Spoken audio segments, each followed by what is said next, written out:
여러분 안녕하십니까? 한국경제 뉴스플러스입니다. 2월 19일 주요 뉴스입니다.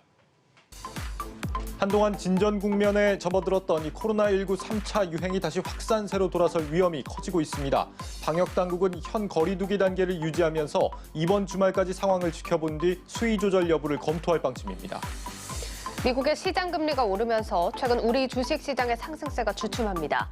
하지만 글로벌 경기가 회복되는 가운데 기업 이익도 개선되고 있어 상승 추세 자체가 꺾이지는 않을 것이라는 분석이 지배적입니다. 비대면 문화 확산에 힘입어 국내 인터넷 은행들의 성장세가 올 한 해 더욱 두드러질 것으로 보입니다. 카카오뱅크와 K뱅크에 이어 세 번째 인터넷 은행 토스뱅크까지 가세하면서 경쟁 또한 보다 치열해질 전망입니다. 현대자동차의 전기차 전용 플랫폼을 적용한 아이오닉5가 다음 주 세계 최초로 공개됩니다. 전기차 성장의 걸림돌이었던 배터리 충전 속도를 크게 개선시켜 5분 충전으로 100km 이상 주행이 가능해집니다. 첫 소식입니다. 현대자동차의 전기차 통합 브랜드 아이오닉.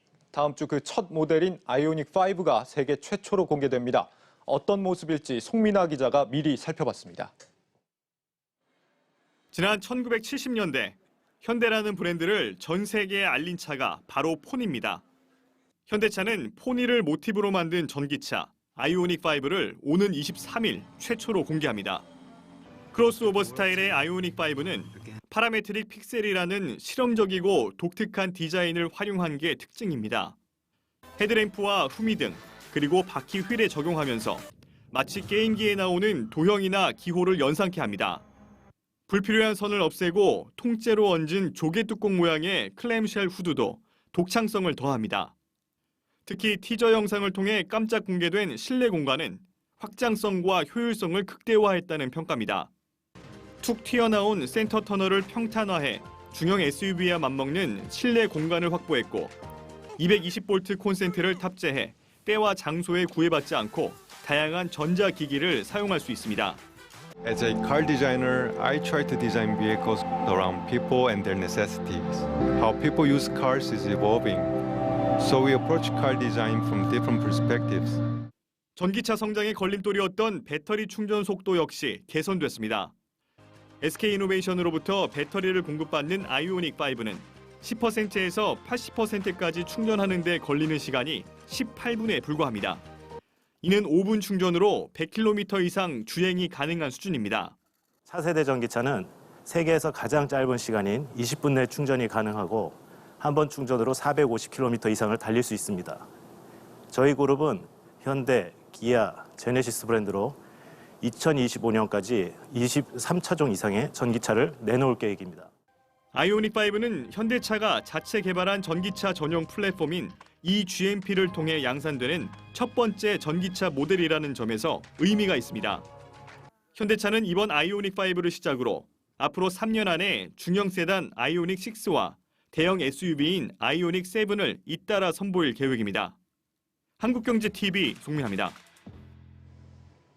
최근 미국 시장 금리의 영향을 받아 주식시장 상승세가 주춤합니다. 하지만 글로벌 경기가 회복되고 기업들의 실적도 좋아지고 있어서 증시가 받을 타격은 크지 않을 거란 분석이 나옵니다. 신재근 기자입니다. 금융정보업체 FN가이드가 추정한 177개 코스피 상장사의 올해 연간 영업이익은 180조 원입니다. 이는 전년 대비 45% 증가한 수치이고 3개월 전과 비교해선 5% 가까이 늘었습니다. 이러한 이익 증가는 회복 단계에 진입한 글로벌 경기에서 기인합니다. 실제로 앞으로 6개월 뒤 경기 방향성을 나타내는 OECD 글로벌 경기 선행 지수는 9개월 연속 확장 국면을 유지 중이고 기준선인 100에 근접했습니다. 이로 인해 주로 경기 민감주의 실적이 크게 늘어날 것으로 예상됩니다. 특히 철강과 화학, 운송, 반도체 등의 영업이익 증가세가 가파릅니다.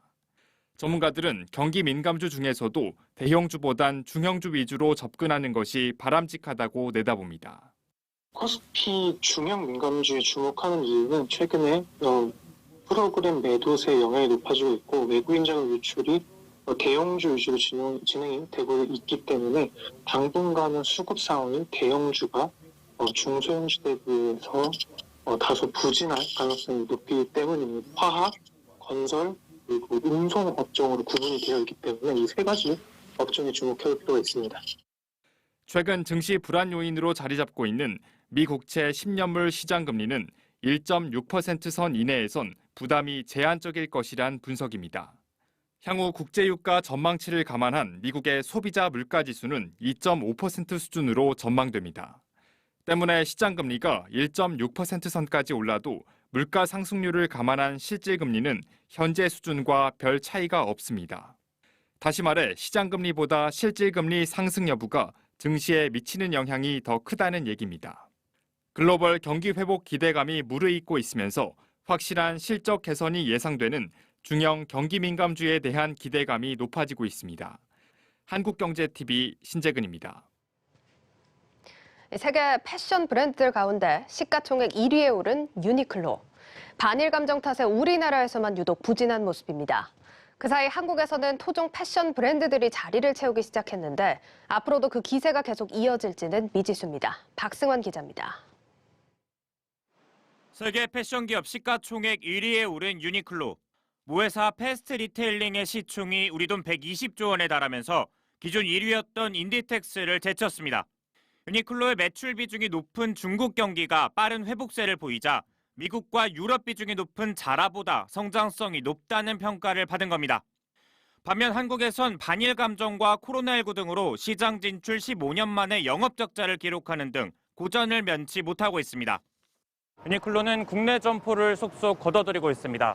지난 1월 아시아 최대 매장인 명동 중앙점에 이어 이번 달에는 10개 매장을 추가로 철수합니다.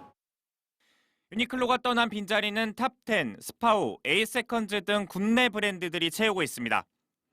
유니클로 매출이 반토막난 사이 탑10과 스파오 두 회사는 매출이 눈에 띄게 늘어났습니다. 일본 불매운동의 반사이익을 누린 셈인데 장기적인 성장세로 가져갈 수 있을지는 아직 미지수입니다.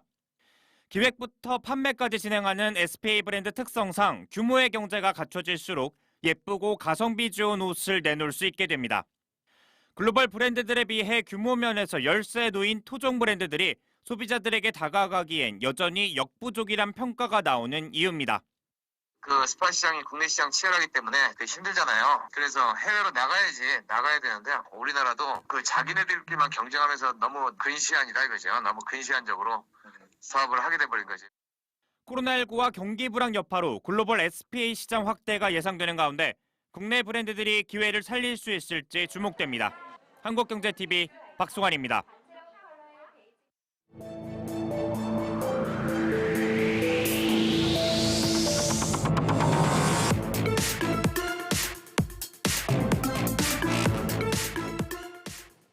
네, 올해로 5년 차를 맞는 인터넷 전문 은행들, 은행업계에 돌풍을 불러올 것이란 예상과는 달리 여전히 그 영향력은 미약하기만 합니다.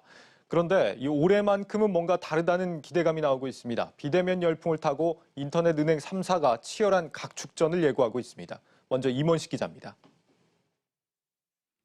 선두를 넘어 압도적인 격차로 질주하고 있는 곳은 카카오뱅크입니다. 수신, 여신 규모는 지난 1년여 동안 각각 3조 원, 6조 원가량 증가했습니다. 1,128명이던 가입자 수는 1,381만 명으로 253만 명이나 늘었습니다. 가장 눈에 띄는 건 급증한 순이익입니다. 특히 적자에 머물렀던 비이자 부문마저 지난해 3분기부터 흑자로 돌아섰습니다. 올해 을지로 시대를 연 K뱅크 역시 지난해 7월 영업을 재개한 이후 부활한 모습입니다. 1조 원대에서 정체됐던 수신 여신 규모는 지난달 말 각각 4조 5천억 원, 3조 3,500억 원대로 불어났습니다. 130만 명 전후였던 가입자 수 또한 250만 명 돌파를 앞두고 있습니다. 두 곳 모두 코로나19 팬데믹에 따른 비대면 문화 확산 효과를 톡톡히 본 셈입니다. 대출 자산 증가에 따른 견조한 이자 수익 증가와 함께 증권계좌 개설 신청 서비스, 신용카드 모집 대행, 연계대출 사업 등에서 수수료 수익이 연간 기준으로 첫 흑자를 기록하며 지난해 흑자폭이 크게 늘었습니다. 올해는 중금리 대출과 기업 대출 등 사업 영역을 보다 넓혀가는 동시에 내실을 다지기 위한 자본 확충에도 적극 나설 계획입니다. 두 달 전 1조 원 규모 유상증자에 성공한 카카오뱅크의 경우 하반기 코스피 상장을 노리고 있고 K뱅크는 올해 4천억 원 규모의 유상증자를 추진하고 있습니다. 여기에 오는 7월 간편 송금으로 가입자 1,800만 명을 확보한 토스뱅크가 도전장을 내밉니다. 현재 금융당국의 본인가 심사를 통과하기 위해 인력과 전산 장비 확충에 안간힘을 쏟고 있는 가운데 토스뱅크는 기존 금융과는 차별화된 방식으로 후발주자의 불리함을 만회하겠다는 각오입니다. 특히 중소기업 중앙회가 2대 주주로 참여한 만큼 소상공인과 중소기업 고객을 대거 유치하기 위한 전략과 사업 모델 마련이 한창으로 인터넷은행으론 처음으로 신용카드 사업에도 진출하겠다는 계획입니다. 한국경제TV 임원식입니다. 네, 인터넷 은행들이 올해 국내 금융업계의 게임 체인저가 될 수 있을지 좀 더 자세히 알아보겠습니다. 정치경제부 문성필 기자 나와 있습니다. 문 기자, 네. 최근에 이제 여러 번 단독 기사를 내면서 활약하고 있는데 오늘은 직접 스튜디오에 이렇게 나왔습니다. 네. 네, 리포트를 보면은 올해야말로 인터넷 전문 은행들이 좀 크게 도약할 수 있지 않을까 이렇게 기대가 됩니다. 어떻습니까? 먼저 결론부터 이야기 드리면 은행 산업에서 인터넷 전문 은행들이 차지하는 비중은 커질 것으로 보입니다. 일단 누적 가입자가 1,800만 명에 달하는 토스가 토스뱅크라는 이름으로 오는 7월부터 영업을 시작을 하는 게 아무래도 이제 비중 확대에 도움이 될 것으로 보이고요. 예. 이렇게 되면 카카오뱅크와 K뱅크, 토스뱅크까지 이른바 인터넷 전문 은행 삼국 시대가 열린다. 이렇게 보셔도 될 것 같습니다. 그렇군요. 토스뱅크까지 가세하게 된다면 아무래도 경쟁자가 더 늘어나는 거다 보니까 영업 환경이 더 힘들어지는 거 아니냐 이런 지적도 있을 것 같은데 어떻습니까? 일반적으로 시장에 새로운 경쟁자가 나타나면 기업들은 경계하기 마련이죠. 예.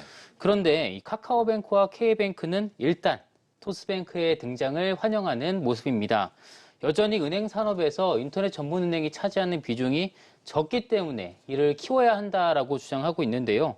실제로 국민은행 등 시중은행들의 자산 규모를 놓고 보면 400조 원 이상이지만 인터넷 전문은행 1위 카카오뱅크의 자산은 25조 원 규모로 16분의 1에 불과합니다. 예. 다시 말해서 인터넷 전문은행들끼리 경쟁하는 건 일단 시장 점유율을 키운 다음에 그 후에 고민하자 이런 이야기죠. 네.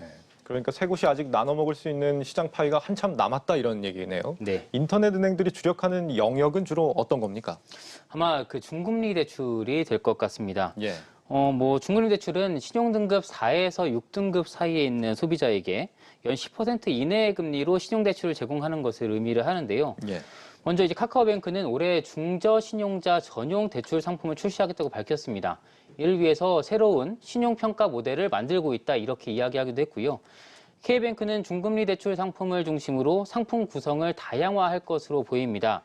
최근 은행장으로 서호성 전 한국타이어앤테크놀로지 부사장이 선임이 됐는데요. 증권, 카드, 캐피탈 등 이금융권의 경험이 굉장히 많습니다. 네. 이런 경험들을 바탕으로 좀 포트폴리오를 다각화하지 않을까 이런 전망들이 나오고 있고요. 또 아까 말씀드렸던 것처럼 출범을 준비 중인 토스뱅크는요. 역시 중금리 대출에 적극 나서겠다 이렇게 이야기하기도 했고 또 카카오뱅크처럼 자체 신용평가 모델을 만들고 있다 이렇게 이야기하기도 했습니다. 네, 중금리 대출 같은 경우는 그동안 인터넷 전문 은행들의 어떤 주력 사업이 될 것이다 이런 기대감은 많이 있었는데 네. 실제로 그동안은 그렇게 활성화되지는 않았던 것 같아요. 근데 올해 들어서 갑자기 좀 활성화하는 그런 특별한 이유가 있습니까? 여러 가지 이유가 있을 텐데요. 사실 인터넷 전문 은행들이 처음에 이제 사업 인가를 정부로부터 받으려고 할 때 내세웠던 목표 중에 하나가 이 중금리 시장 확대였습니다. 예. 이게 왜냐하면 금융거래 실적이 부족하면 1금융권에서 대출을 받기 어려운 대출 사각지대가 있잖아요. 이 부분들을 포용하겠다 이런 목표였거든요. 예. 사실 이 취지에 공감해서 정부가 은산분리 등의 어떤 규제를 완화해주면서 사실 사업 인허가를 준 거란 말이에요. 네. 근데 사실 그동안은 이 기대에 미치지 못했습니다. 인터넷 전문 은행들이 중금리 대출보다는 고신용자 위주의 어떤 기존 은행들과 비슷한 영업 행태를 보인 건데요. 배진교 정의당 의원실에 따르면 카카오뱅크의 경우 신용대출 중 중신용자인 5에서 6등급은 10.27%에서 5.54%로 네. 또 7등급 이하 저신용자는 1.78%에서 0.87%로 낮아졌습니다. 네. 이유가 있습니다. 그들이 이야기하는 이유는 중금리 대출을 하기 위해서 새로운 신용평가 모델을 만들어야 되고 데이터 분석도 해야 되니까 시간이 필요했다. 이렇게 이야기하고 있는데요. 하지만 이제 정치권과 금융권에서 잇따라 계속 비판이 나오니까 결국은 금융당국이 나섰습니다. 예. 지난 3일에 인터넷 전문은행 중금리 대출 이행 여부를 꼼꼼히 관리 감독하겠다. 이렇게 공개적으로 경고했는데요. 사실상 더 이상 미룰 수 없는 상황이 된 거죠. 앞서 우리 CG에서 봤던 금리가 낮아지는 그런 모습은 그러니까 고신용자 위주로 좀 대출을 해줬다 이런 얘기가 되는 거군요. 그렇죠. 아무래도 이제 고신용자 위주의 대출을 늘리니까 네, 저신용 전체적인 금리가 낮아지는. 금리가 금리 인하 효과보다도 있겠지만 사실 착시 효과에 좀 불과하다 이렇게 보고 있습니다. 그렇군요. 아무래도 좀 이번에 중금리 대출을 열심히 좀 활성화하겠다는 목표가 금융 당국에 이제 압박이 좀 어느 정도 작용을 했다 이런 영향이 있는 걸로.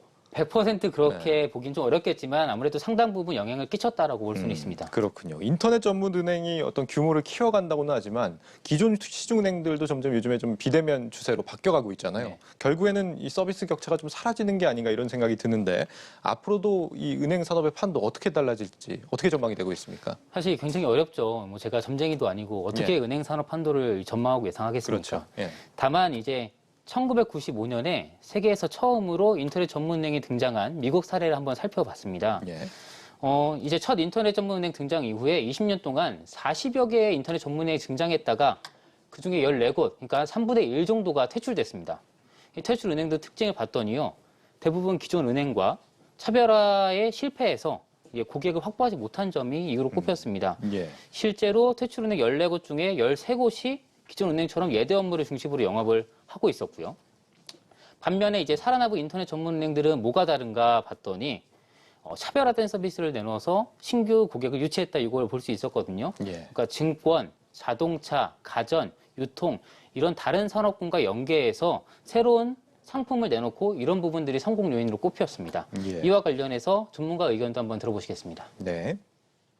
외국 사례들을 보면 확실한 마켓에서 자기의 어떤 강점을 내세워가지고 하고 있는 곳은 잘 살아남는 것 같고 그냥 은행이 되면 뭔가 좋을 거야 해가지고 들어온 애들은 좀 망하는 거 아닌가 하는 생각이 좀 들고. 그렇습니다. 결국 앞서 인터뷰에서 보신 것처럼 차별화된 상품 서비스의 유무가 이 기업의 생사를 가른 건데요. 국내 인터넷 전문은행들이 지금처럼 시중은행들이랑 유사한 서비스만 내놓는다면 어려운 상황에 처할 수도 있다라는 이야기입니다. 시중은행들도 최근 모바일, 비대면에 주력하는 만큼 IT 기술 기반의 편의성은 사실 언제든지 따라잡힐 수 있거든요.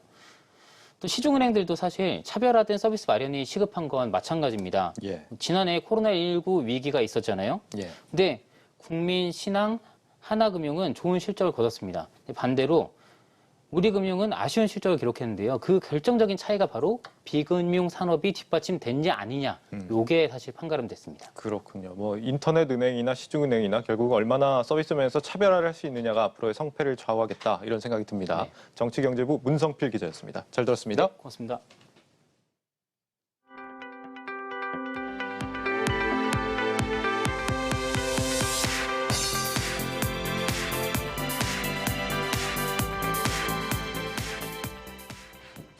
정부는 한동안 진정 국면에 접어들었던 코로나19 3차 유행이 다시 확산세로 돌아설 위험이 커지고 있다고 진단했습니다. 손영래 중앙사고수습본부 사회전략반장은 설 연휴 이후 환자가 계속 증가하고 있다며 최근 생활공간 곳곳에서 집단 감염이 발생하고 있다고 밝혔습니다. 정부는 이번 주말까지 상황을 지켜본 뒤 방역 대응 수위 조절 여부를 검토할 예정입니다. 문재인 대통령이 코로나에서 벗어날 상황이 되면 국민 위로 지원금과 국민 사기 진작용 지원금 지급을 검토할 수 있다며 전 국민 재난지원금 가능성을 열어뒀습니다. 문 대통령은 오늘 청와대에서 주최한 민주당 지도부 초청 간담회에서 이낙연 대표와 김태년 원내대표 등이 경기 진작용 지원금을 거론하자 이같이 말했습니다. 강민석 청와대 대변인은 브리핑을 통해 문 대통령은 온 국민이 힘을 내자는 차원에서 국민을 위로하고 동시에 소비도 진작시키는 목적의 지원금을 강조한 것이라고 설명했습니다. 코로나19 재확산과 고강도 사회적 거리 두기로 12월에 이어 1월에도 카드 국내 승인액이 1년 전보다 감소한 것으로 나타났습니다. 카드 국내 승인액이 2달 연속 감소한 것은 코로나19 타격이 시작됐던 지난해 3월과 4월에 이어 처음입니다. 기획재정부는 최근 우리 경제는 대면 서비스업을 중심으로 내수 위축이 이어지고 고용 지표가 크게 둔화하는 등 실물 경제 불확실성이 지속되고 있다고 진단했습니다. 대표적인 실물 안전자산인 금 가격이 10개월 만에 최저 수준으로 떨어진 것으로 나타났습니다. 한국거래소에 따르면 지난 18일 KRX 금시장에서 1kg짜리 금 현물의 1g당 가격은 63,900원을 기록해 지난해 4월 이후 가장 낮은 수준으로 내려갔습니다. 금 가격의 약세는 위험자산 선호가 이어지는 가운데 금값과 반비례 관계인 금리와 달러화 가치가 상승한 영향이 컸습니다. 빵과 햄버거 등 먹거리 가격이 줄줄이 인상되면서 체감 물가 상승 압력이 커지고 있습니다. 맥도날드는 주요 원재료 가격 상승을 이유로 오는 25일부터 버거류 11종 등 총 30개 품목의 가격을 100원에서 300원 인상한다고 밝혔습니다. 앞서 롯데리아는 100원에서 200원을, 파리바게트와 뚜레쥬르도 각각 5.6%와 9% 제품 가격을 인상한 바 있습니다. 정부가 한국판 뉴딜, 이른바 K-뉴딜을 통해 코로나19로 위축된 경제를 살리고 또 새로운 성장 동력을 마련하기 위해 고심하고 있습니다. 한국경제TV는 K-뉴딜 추진을 위해 앞장서고 있는 주요 공공기관의 선제적 대응과 그 노력을 조명하는 연속기획 리포트를 보도합니다. 오늘은 중소기업과 스타트업 등이 한국판 테슬라를 꿈꿀 수 있도록 적극적인 지원에 나서고 있는 한국교통안전공단을 이준호 기자가 취재했습니다. 경기도 화성시 일대에 위치한 KCT입니다. 면적만 36만 제곱미터에 달하는 곳으로 국내에서 처음으로 조성된 자율주행 실험도시입니다. 자율주행차가 일상에서 겪을 수 있는 다양한 환경이 곳곳에 마련됐습니다. 달리던 자율주행차가 사람을 인식해 급정거를 하고 어린이 보호구역에서는 제한 속도에 맞게 속도를 줄입니다. 자율주행차 시대를 맞아 가장 중요한 과제로 꼽히는 안전 문제를 실제 상황에서 반복적으로 실험해 볼 수 있는 겁니다. 자율주행에서는 이제 안전이 가장 중요하고 저희도 안전사고가 가장 우려되는 부분인데 지금 KCT는 상대적으로 안전 그런 보호 장치들이 잘 돼 있고 또 저희가 좀 통제된 시나리오 하에서 좀 위험한 시나리오들을 충분히 돌려볼 수 있다는 게 이곳 KCT에서는 내년부터 완전 자율주행인 레벨 4, 5 수준의 자율주행 실험을 할 수 있게 됩니다. 워낙 규모가 크고 첨단 시설이 갖춰진 만큼 대기업들의 전용 시설로 보일 수 있지만 사정은 정반대입니다. 한국교통안전공단은 KCT를 국내 중소기업과 스타트업, 대학교 등에 무상으로 지원하고 있습니다. 자율주행과 관련된 다양한 아이디어를 실제 기술로 발전시킬 수 있는 하나의 장을 마련해 준 겁니다. KCT를 사용하는 기업들은 자율주행 기술 개발을 알고리즘과 통신, 그리고 부품 등의 기술 개발을 진행하고 있으며 더 나아가서 자율주행 임시운행 허가를 취득하는 등 KCT를 적극 활용하고 있습니다. 실제로 지난 2019년부터 시작된 무상지원 사업에는 77곳이 참여해 1,400회 이상 자율주행 실험이 이루어졌습니다. 한국판 테슬라를 꿈꾸는 스타트업들은 KCT를 통해 새로운 기술과 서비스를 개발해 투자 유치를 이끌어내는 성과를 거뒀습니다. 교통안전공단은 정부가 추진하고 있는 한국판 뉴딜을 뒷받침하기 위해 기업 지원을 확대할 방침입니다. KCT의 5G 이동통신과 인공지능 AI를 융합한 설비 등을 보강하는 고도화 사업도 내년까지 마무리할 계획입니다. 한국판 뉴딜을 대응하기 위해서 여전히 코로나 시대의 어려운 기업 환경을 감안하고 올해부터는 365일 야간이나 주말에도 개방을 하고요. 기존에 없었던 로봇 시스템을 지원해서 더 다양한 내용으로 우리나라 자율주행 기술 개발을 지원합니다. 머지않아 현실로 다가올 완전 자율주행차 시대를 대비해 디지털 혁신을 뒷받침하고 있는 교통안전공단의 행보가 주목됩니다. 한국경제TV 이준호입니다.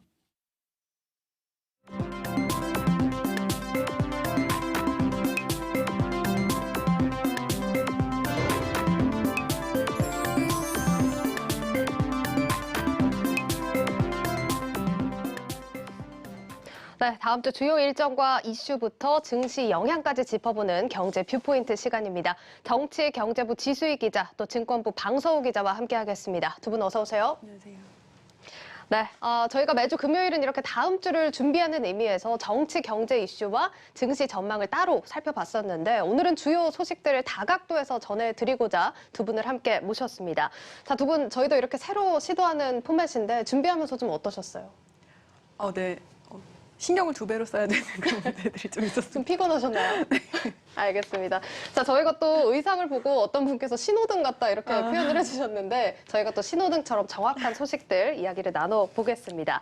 자, 먼저 첫 번째 주제 이야기를 나눠볼 텐데 다음 주 드디어 또 백신 접종이 시작이 됩니다. 사실 우려 반, 기대 반 이런 마음이 또 공존할 것 같은데 이슈 한번 짚어보죠. 네, 맞습니다. 국내에 처음으로 코로나19 환자가 발생한 것이 지난해 2월 18일입니다. 거의 1년 만에 이제 백신이 접종이 되기 때문에 아주 다음 주가 중요한 주가 될 것으로 보이는데요.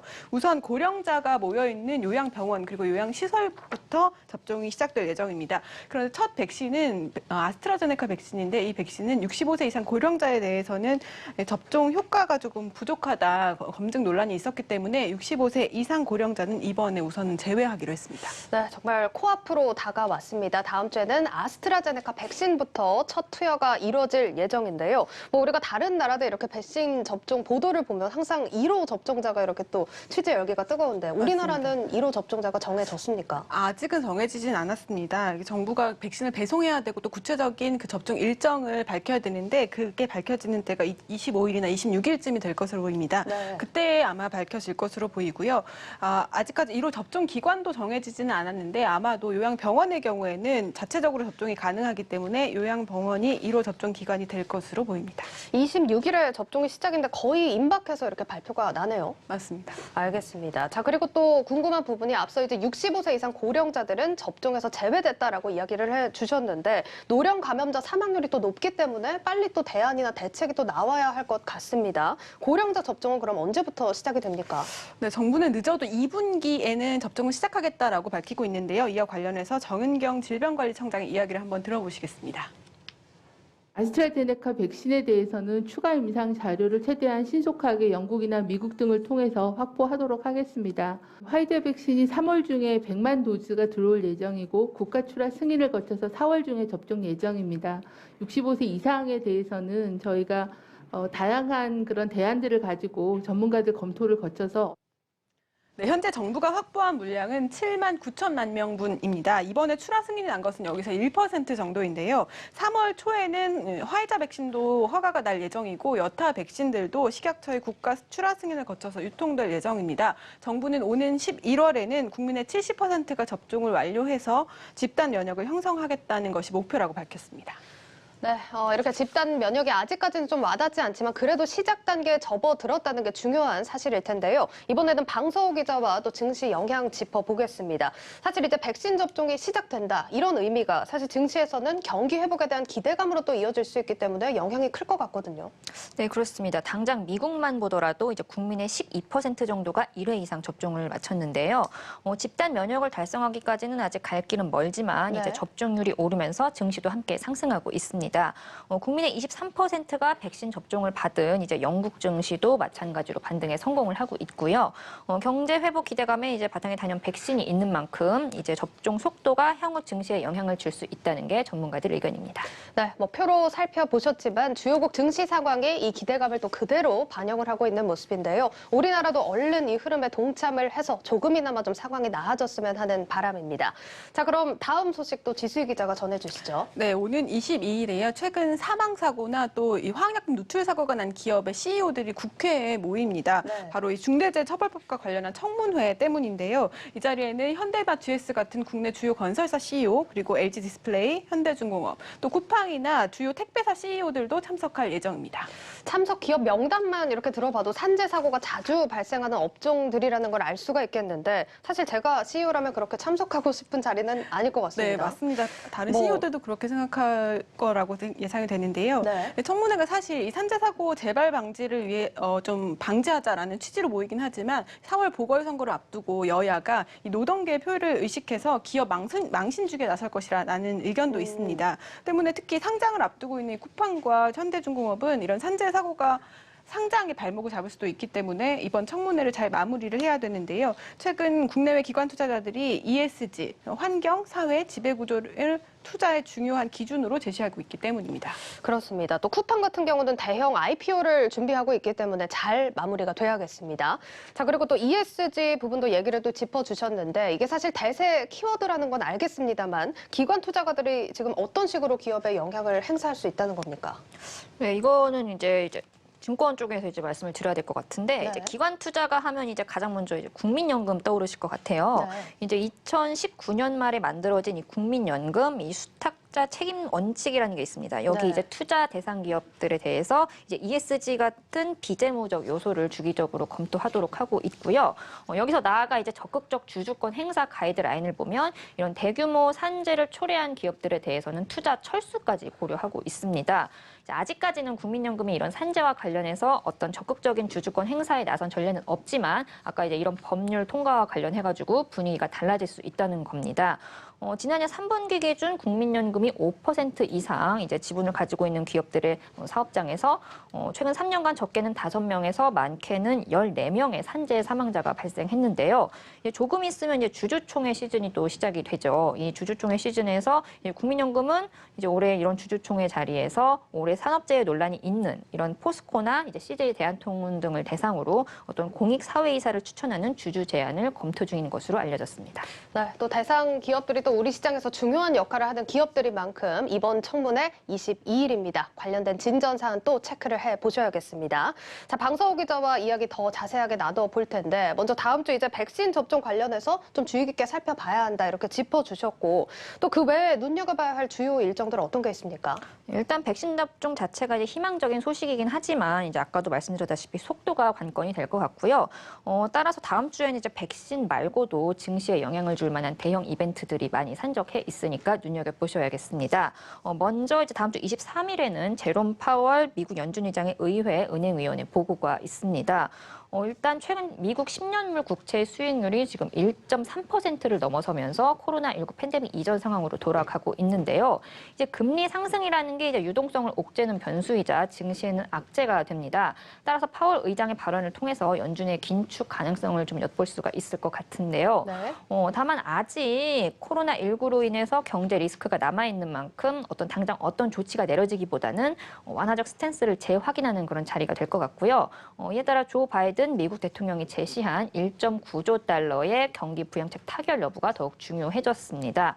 일단 민주당은 26일까지 법안 타결을 앞당기는 것을 목표로 하고 있는데 전문가들은 따라서 이런 지수의 방향성 자체는 이제 장기적으로 위를 향하고 있는 만큼 어떤 너무 비관적으로 시장을 보지 말고 좀 조정 시 매수 전략을 제시하고 있습니다. 간단하게 정리를 해보면 이번 파월 의장의 보고에서 완화적인 스탠스를 재확인하는 자리가 되겠지만 다만 이제 또 금리 상승에 기반한 연축의 긴축 가능성도 제기가 될 수 있다는 점은 염두를 해두고 보도를 살펴보셔야겠습니다. 자, 그리고 저 같은 경우는 귀에 또 들어오는 말이 조정 시 매수 전략을 취해라. 이 부분이 또 얘기가 귀에 들어오는데 조정이 좀 있긴 하다는 거네요. 원래 이제 시장이라는 게 대형 이벤트를 앞두고 좀 관망세가 짙어지는 경향이 있으니까요. 네. 그리고 여기에 또 수급에 영향을 줄 만한 이벤트가 또 있습니다. 바로 26일 이제 MSCI 지수 리밸런싱이 있는데요. MSCI가 지난 10일 2월 분기 리뷰를 통해서 이제 중국이나 다른 신흥국 주식을 편입하기로 하면서 한국 비중 축소가 불가피해졌습니다. 시장에서는 분기 리뷰 적용일인 26일 하루에만 이제 7천억 원가량의 매도 물량이 쏟아질 것으로 내다봤습니다. 네, 다음 주에는 이렇게 글로벌 경제 큰 틀에서의 움직임들이 많이 반영이 될 전망입니다. 자, 여기에 더해서 우리 시장에서 또 가장 중요한 부분은 우리나라 한은에 또 금통위도 열리지 않습니까? 이제 25일에 이제 한국은행 금융통화위원회가 열립니다. 이제 기준금리를 결정하는 자리가 되겠죠. 이제 우리 증시도 역시 역대급 유동성으로 끌어올린 장인 만큼 이제 금 조정 여부가 관건이 될 것 같은데요. 한은은 앞서 이제 코로나19 상황에 대응하기 위해서 작년 3월과 5월 두 차례에 걸쳐서 기준금리를 인하했고 이에 따라 현재 기준금리는 0.5%로 사상 최저 수준을 유지하고 있습니다. 네. 일단 시장에서는 한은이 이번에도 기준금리를 동결할 가능성이 높다고 보고 있고요. 수출과 같은 일부 지표들이 개선되고는 있지만 여전히 한국 경기가 이제 본격적인 회복세에 접어들었다고 보기는 힘든 상황에서 굳이 금리 인상 카드를 내놓을 수 없다는 그런 해석이 지배적입니다. 네. 금통위 전에도 주목해야 될 일정이 하나 있어서 소개를 해드리려고 하는데요. 23일에 한국은행의 기재위 업무 보고가 있습니다. 이주열 한국은행 총재가 국회에 출석을 해서 의원들의 질문에 답변을 하는데 특히 국채 매입과 관련해서 좀 주목해 볼 필요가 있습니다. 25일 금통위 전에 또 23일 한은의 기재위 업무 보고가 있다는 점 참고를 해보셔야겠습니다. 국채 매입과 관련한 이야기다 있다라고 한다면 최근 이제 국채 금리가 계속해서 상승하는 것과 좀 연관지어서 봐야 되나요? 네, 그것도 무관치는 않지만요. 그보다는 최근 이 정치권에서 손실보상제 재원 마련을 위해서 한국은행이 또 직접적으로 국채를 매입해라라고 압박을 넣고 있는 상황이기 때문에 이와 관련된 답변을 좀 이야기를 주목해 볼 필요가 있습니다. 특히 어제 열린 이 거시경제금융회의에서 코로나 발생 이후 1년 만에 한국은행 총재도 함께 참석을 해서 회의를 진행했는데요. 홍남기 경제부총리가 한은과의 공조를 좀 강조하기도 했습니다. 관련 이야기 들어보시겠습니다. 한국 경제의 위기 극복 및 경제 회복을 위하여 거시경제, 개정, 통화, 금융당국 간 긴밀한 협력과 공조가 절대적으로 중요합니다. 두 개의 맞닿은 연못이 서로 연결하여 물을 대면 결코 마르지 않는다는 말처럼 거시경제 금융 관계기관들 간의 충분한 소통과 긴밀한 협조 그리고 확실한 정책 공조를 통하여 올해 우리 경제의 위기 극복과 반등을 반드시 이뤄내도록 네, 소통과 협조, 또 정책 공조를 강조했습니다. 이 중에서 또 확실한 정책 공조라는 말이 또 귀에 들어오는데 이게 한은이 정부의 국채를 직접 사들이는 방안이 포함될 수 있다. 이렇게 해석을 해봐도 될까요? 네, 정치권이 그렇게 요구를 하고 있긴 하지만 중앙은행이 그렇게 결정을 하긴 좀 쉽지 않아 보입니다. 네. 사실 한국은행이 정부의 국채를 직접 사들인다는 거는 유통시장을 거치지 않고 돈을 찍자마자 정부의 금고로 바로 돈을 보낸다라는 의미이기 때문에 국가 부채가 크게 늘어나고 또 국가 신용도가 떨어지는 등 부작용이 클 수밖에 없는데요. 하지만 홍 부총리가 이 공조를 강조한 만큼 한은도 입장을 좀 얘기를 할 것으로 보입니다. 말씀하신 대로 최근 10년물 국채 금리가 1.8%까지 올랐고 또 4차 재난지원금 마련을 위해서 이 국채가 추가로 발행될 경우에는 금리가 더 오를 가능성이 있기 때문에 아무래도 한은은 이 채권을 사들인다는 얘기를 좀 하긴 할 것으로 보이는데요. 지난해에도 코로나 위기를 맞아서 사상 최대 규모인 11조 원을 국채를 유통시장에서 매입을 한 바 있습니다. 이와 관련된 좀 추가 조치에 대한 발언이 나오지 않을까 예상하고 있습니다. 네, 이렇게 오늘은 다양한 주요 일정들 정치, 경제 또 증권 분야에서 다각도로 살펴봤습니다. 지금까지 증권부 방서우 기자 또 정경부 지수희 기자와 함께했습니다. 두 분 감사합니다.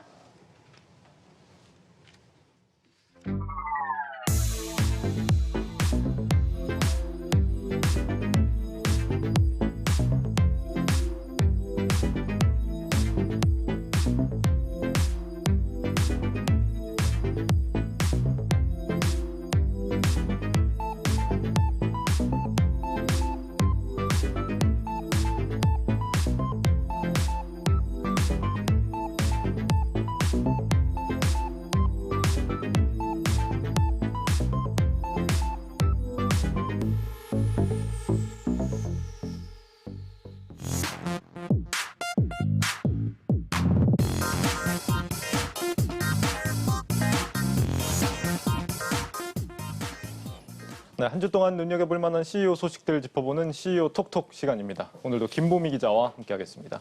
네, 김 기자, 이번 주에 다뤄볼 CEO 어떻게 됩니까? 네, 총 3명입니다. 네, 3명이네요. 먼저 첫 번째 CEO부터 다뤄볼까요? 네, 첫 번째는 최정우 포스코 회장 소식입니다. 최 회장이 포스코에 잇따른 안전사고 문제로 최근 곤욕을 치르고 있습니다. 지난 15일 이번 주 월요일이었죠. 여당 대표가 포스코와 최 회장을 향한 강도 높은 비판에 나섰습니다. 예. 반복되고 안전조치를 취하기는커녕 무책임한 태도가 계속되는 데 대해 분노를 금할 수 없습니다. 포스코는 최고 경영자가 책임지고 산업안전과 환경보호를 위한 조치를 취할 것을 강력히 촉구합니다. 이 대표의 질책이 있고 나서 최 회장은 곧바로 다음 날 대국민 사과에 나섰습니다. 안전 경영을 실현할 때까지 현장을 직접 챙기겠다고 약속했는데요. 분위기는 냉담했습니다. 시민사회와 노동단체는 비판을 벗어나기 위한 꼼수에 불과하다라며 싸늘한 반응을 보였고요. 국회에서도 최 회장의 사과가 과연 진정성이 있었느냐며 의구심을 표했습니다. 예. 사실 그럴 만도 한 게 조금 전 경제 빅포인트에서도 잠깐 다뤘었지만 국회는 산재 사망이 잇따르는 대기업들의 책임을 묻기 위해서 오는 22일 열리는 청문회에 최 회장의 출석을 요구했는데요. 최 회장은 대국민 사과를 했었던 당일 출석 거부 의사를 밝힌 것으로 뒤늦게 나타났습니다. 허리 지병이 있어서 장기간 앉는 것이 불편하다는 게 이유였습니다. 그 정도로 앉는 게 불편하다면 현장에서 직접 좀 지휘를 많이 해봤을 것도 같은데 상황을 많이 보지 않았을까 싶은데 산재 사망은 왜 이렇게 많이 늘어났나 이런 생각이 듭니다. 최근 들어서 이 중대재해 사고가 가장 많이 발생한 게 포스코죠. 네, 이 민주노총 금속노조에 따르면 2018년 최 회장이 취임한 후 이 포스코에서 모두 14명의 노동자가 목숨을 잃었습니다. 안전을 최우선 가치로 삼겠다던 최 회장의 올해 신년사가 무색하게 지난 8일 포항제철소에서 또 한 명의 사망자가 발생했죠. 예. 최정우 회장 취임 이후 특히 포스코 내에서 잇따라 사망 사고가 터지고 있는 데다 안전 제일이 헛구호에 그친 것 아니냐는 비판이 더해지면서 더 주목을 받게 된 겁니다. 재임 기간 동안 무려 14명이나 안타깝게 목숨을 잃었는데 그 이전과 비교해서 많이 늘어난 수준입니까? 네, 그렇습니다. 이 최정우 회장 재임 직전 연도인 2017년에는 사망 사고가 단 한 건도 없었습니다. 재임 이후에 사망자가 유독 늘었다고 하니까 상당히 좀 불명예스러운 일이 아닌가 싶습니다. 지금 분위기대로라면 이 최 회장의 연임에도 좀 문제가 생기지 않을까 싶은데 이 포스코 주주총회가 다음 달에 예정이 돼 있죠? 네, 그렇습니다. 특히나 이 포스코의 최대 주주인 국민연금이 이 최 회장의 연임에 반대표를 행사할 수 있다는 관측도 나오는데요. 최근 ESG 경영이 강화되고 있는 분위기여서 더욱더 국민연금의 주주권 행사에 관심이 모아지고 있습니다. 네, 포스코가 중대재해법으로 처벌받는 1호 기업이 될 것이다. 뭐 이런 전망들도 많이 나오는 것 같습니다. 최정우 회장도 본인도 아무래도 산재보험 처리 한번 꼭 받으시고 근로자들의 안전도 좀 진정성 있게 챙겨야 되지 않을까 싶습니다. 두 번째 CEO로 넘어가 보겠습니다. 네, 두 번째는 최신원 SK네트워크스 회장 소식입니다. 최 회장은 SK그룹 창업주인 고 최종건 회장의 차남이자 최태원 회장의 사촌 형이죠. 최 회장이 지난 17일 이번 주 수요일이었죠. 1,000억 원대 횡령 배임 혐의로 구속됐습니다. 계열사 내부 거래 과정에서 회사 돈을 빼돌린 혐의를 받고 있는 건데요.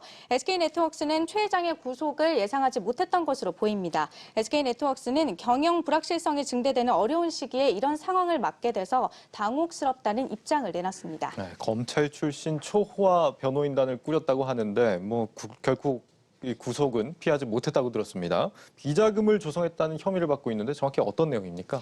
네, 최 회장은 자신의 개인 사업체인 엔츠개발에 회사 돈을 담보 없이 빌려준 뒤 제대로 상환받지 않았다는 혐의를 받고 있습니다. 여기서 말하는 엔츠개발은 골프장을 건설하는 회사를 말하는데 운영자금 명목으로 당시 SK텔레시스로부터 155억 원을 빌린 것으로 알려집니다.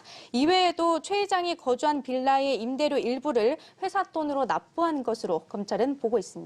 그렇군요. 이렇게 되면 앞으로 SK네트워크스 경영에 차질이 불가피할 걸로 보이네요. 네, 그렇습니다. SK네트워크스뿐만 아니라 그룹의 핵심 계열사죠. SK렌터카, SK매직 역시 그동안 굵직한 현안들은 최 회장이 모두 결정해왔던 만큼 좀 타격이 불가피해 보입니다. 특히 SK매직의 경우에는 IPO 시기도 좀 미뤄질 것이라는 관측이 나오는데요. 사실 SK매직은 2018년부터 상장 주관사를 선정해서 이 IPO 준비를 계속해오고 있었습니다. 여기에 지난해 역대급 실적까지 올리면서 이 분위기가 다소 좀 무르익는 듯 했는데 최근 IPO 시장에서 ESG 경영이 중요한 요소로 떠오르면서 최 회장의 횡령 배임 논란이 자칫 상장의 걸림돌로 작용할 수 있다는 우려도 나오고 있습니다. 사실 최 회장 하면 재계에서는 기부왕으로도 좀 잘 알려져 있지 않습니까? 이런 명성에 좀 금이 가지 않을까 싶은데요. 네, 맞습니다. 최 회장은 이 노블레스 오블리주를 실천하는 재계 인사로 그동안 평가가 받아왔습니다. 앵커가 얘기한 것처럼 재계 기부왕으로 통하는 인물이기도 하고요. 최 회장은 2007년부터 고액 기부자 클럽인 아너 소사이어티 창립 회원으로 참여한 것은 물론이고 2012년부터는 이 모임의 회장을 맡고 있는데요. 이런 배경 때문에 이번 최 회장의 횡령 배임 혐의는 재계에서도 의아스럽다는 반응이 나오고 있습니다. 일단 추후 수사 결과를 좀 지켜봐야겠죠. 네, 이번 주에는 유독 어두운 소식들이 많은 것 같습니다. 다음 소식 마지막으로 보겠습니다. 네, 마지막은 진양곤 HLB 회장 소식입니다. 먼저 진 회장 소식을 전하기 전에 HLB 주가부터 좀 보시겠습니다. 예.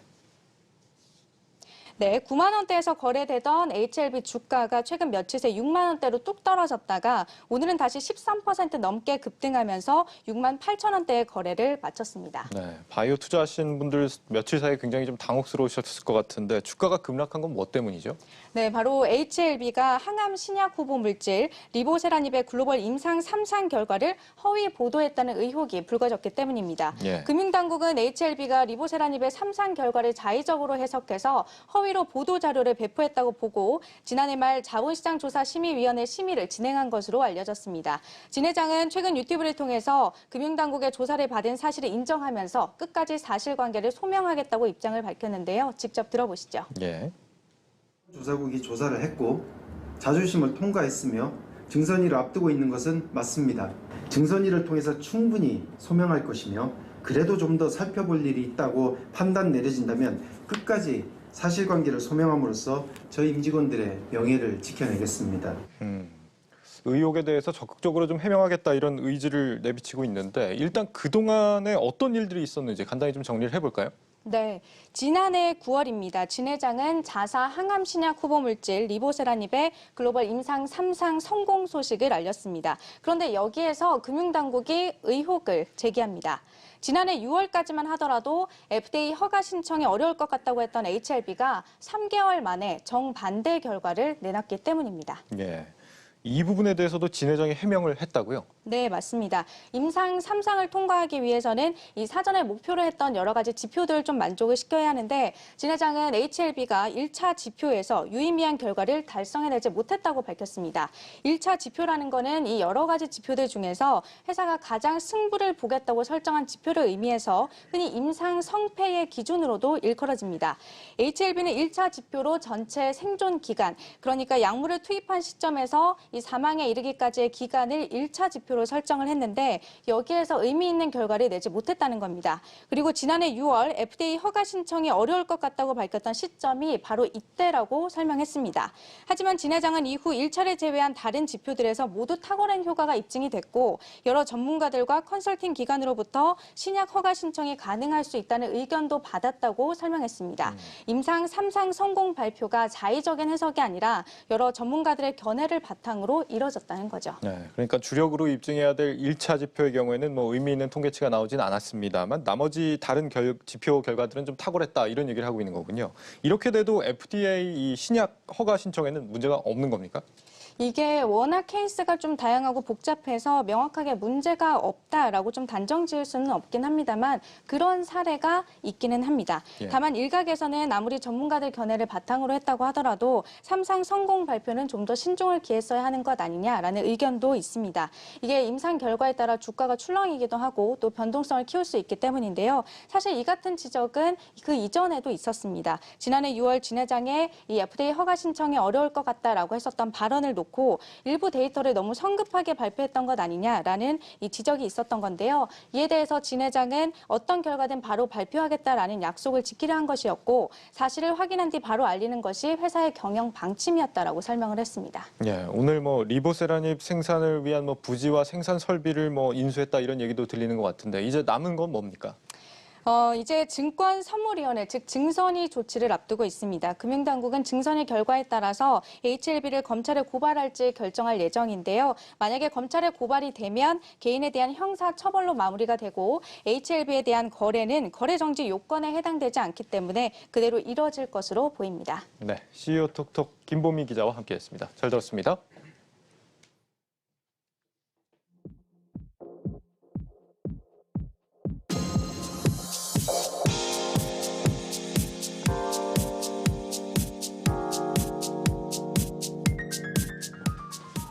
놓치면 아쉬운 글로벌 뉴스입니다. 오늘 주식시장에서 휘토류 관련주들이 움직였는데요. 이 바이든 대통령이 반도체와 배터리 그리고 휘토류의 해외 의존도를 검토하라는 행정명령을 내릴 예정이기 때문입니다. CNBC에 따르면 검토는 2단계로 진행되는데 우선 반도체와 전기차 배터리 그리고 휘토류 등 소수의 최우선적 공급망을 분석하고 보고하는 작업이 100일간 진행되고 그다음 국방과 보건, 에너지, 운송 분야의 장비 생산을 포함해 다양한 분야로 조사를 확대하는 작업을 거치게 되는데요. CNBC는 이번 행정명령에 중국이 언급되진 않지만 미국 경제와 미군이 중국 수출품에 얼마나 의지하는지 판단하려는 정부의 노력일 가능성이 있다고 해석했습니다. 비트코인에 관심이 뜨거운 만큼 관련 소식도 쏟아지고 있습니다. 캐나다에서 처음 선보인 비트코인 ETF가 출시 하루 만에 1,830억 원어치나 거래됐습니다. 캐나다 토론토 증권거래소에 상장된 비트코인 ETF의 첫날 거래액은 캐나다 증시의 다른 ETF들보다 훨씬 많았는데요. 최근 일론 머스크의 발언으로 일반인들의 비트코인에 대한 관심이 커지면서 개당 가격이 5만 달러를 넘어가자 이를 투자 대상으로 하는 금융상품들이 속속들이 출시되고 있습니다. 현재 비트코인의 가격은 5만 달러를 돌파한 지 이틀 만에 5만 1,600달러까지 뛰었습니다. 비트코인을 비롯한 가상화폐의 가격이 천정부지로 치솟자 우려의 목소리도 나왔습니다. 제니 옐런 미 재무장관이 비트코인에 대해 투기성이 높은 자산이라고 지적했습니다. 그녀는 CNBC와의 인터뷰에서 비트코인은 최근 몇 년간 높은 수준의 변동성을 보이고 있다며 투기성이 높은 자산으로 본다고 말했는데요. 비트코인에 대한 규제가 필요하다는 질문에 투자자들을 보호하기 위한 조치가 분명히 필요하다고 강조했습니다. 옐런 장관은 거래를 유도하는 수단으로 사용되지 않도록 하는 것과 투자자에 대한 보호가 있어야 한다고 답했는데요. 비트코인을 취급하는 기관에 규제를 두는 것이 중요할 것이라고 말했습니다. 마지막 뉴스입니다. 미 재무부 해외자산통제국은 북한과 같은 제재 대상국에 결제 서비스를 제공한 민간기업 비트페이에 우리 돈 5억 5천만 원 상당의 벌금을 부과했습니다. 비트페이는 상인들이 결제 수단으로 디지털 화폐를 받을 수 있게 하는 결제 방법을 제공하고 있는데요. 미 재무부는 비트페이가 2013년 6월부터 2018년 9월까지 제재 대상국인 북한과 이란, 시리아 등에 위치한 것으로 보이는 사람들이 디지털 화폐를 사용해 미국을 비롯한 여러 국가 상인들과 거래할 수 있도록 한 정황이 포착됐다고 밝혔습니다. 지금까지 글로벌 뉴스 박찬희였습니다.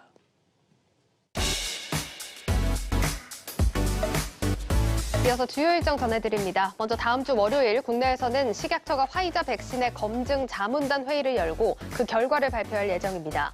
글로벌 일정으로는 G7 정상회의가 현지 시간 19일 화상 방식으로 열립니다. 또 뉴욕 증시가 옵션 만기일을 맞는 가운데 여는 총재 연설과 경제지표 발표까지 이어지겠습니다.